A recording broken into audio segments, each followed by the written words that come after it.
went Pete a step farther, upon which one among them, being moved to compassion, said to another, "You see, the poor man is perfectly exhausted, he cannot support himself with the weight of his chains. If we wish to get him to the high priest alive, we must loosen the cords with which his hands are bound, that he may be able to save himself a little when he falls." The band stopped for a moment, the fetters were loosened, and another kind-hearted soldier brought some water to Jesus from a neighboring fountain. Jesus thanked him, and spoke of the fountains of living water, of which those who believed in him should drink, but his words enraged the Pharisees still more, and they overwhelmed him with insults and contumelious language. I saw the heart of the soldier who had caused Jesus of teaching false doctrines, and if convicted there, they were then taken before the high priest. Jesus stood before Annas.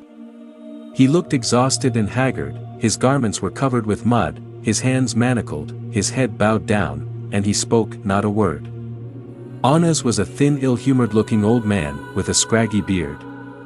His pride and arrogance were great, and as he seated himself he smiled ironically, pretending that he knew nothing at all, and that he was perfectly astonished at finding that the prisoner, whom he had just been informed was to be brought before him, was no other than Jesus of Nazareth.